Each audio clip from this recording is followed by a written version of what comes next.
Hi, I'm Martha, and this is week 5, and I'm in group 4. The first question, using the Nelson and Prelitinsky article, can you see yourself fitting into the critical researcher role?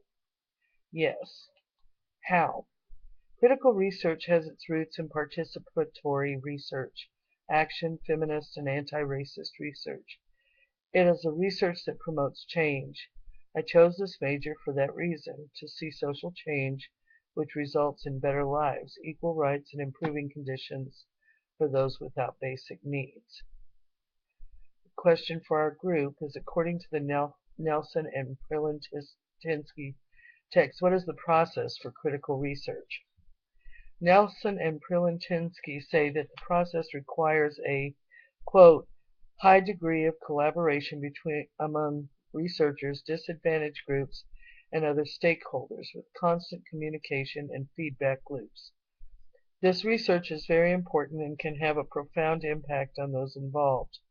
Collaboration, communication, and feedback would obviously be imperative for this type of research if one hopes to see positive results. The process suggested in this section is as follows.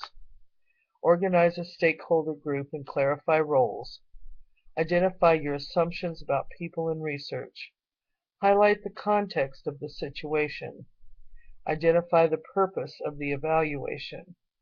Negotiate the evaluation questions.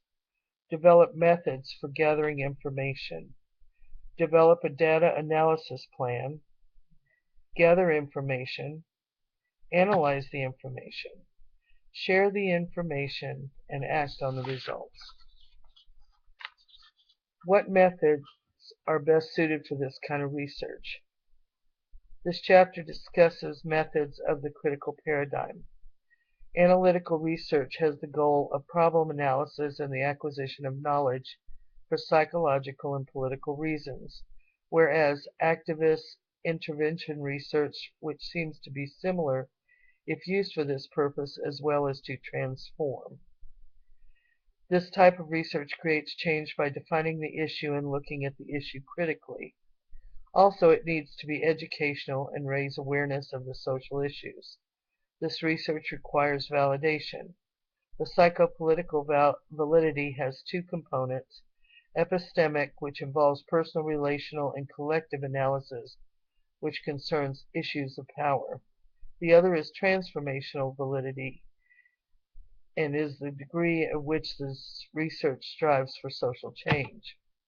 The applications defined are for critical research to study social issues.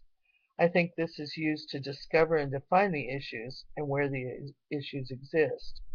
In this type of research, the author discusses the people interviewed for a research project, such as people with what would be considered a lower standing in society because of low incomes and that they are single mothers or similar. He talks about the need to gain the trust of the interviewees. This research requires participation of many disadvantaged participants and the trust of those individuals. According to Polkinghorne, what is human science? I believe he describes human science as holism. The human science is like a digital picture that has to be observed as a whole as opposed to individual pixels, although the pixels create the whole. According to Polkinghorne, what part does cognition play in our experience of living in systems and having systems thinking? I had a difficult time with this question. This is what I found. Individually, we need to be cognitive of the differences in those around us. If we are aware of the diversity of behavior in a particular system, we are more able to observe the social systems with understanding. My interpretation of this article is probably too simplistic, but I believe it suggests that there are benefits of looking at the whole picture instead of the pixels that create the picture. It seems that we would need to understand it as a whole, and that you would glean more properties from the whole than you would just the individual parts. So that's it, and thanks.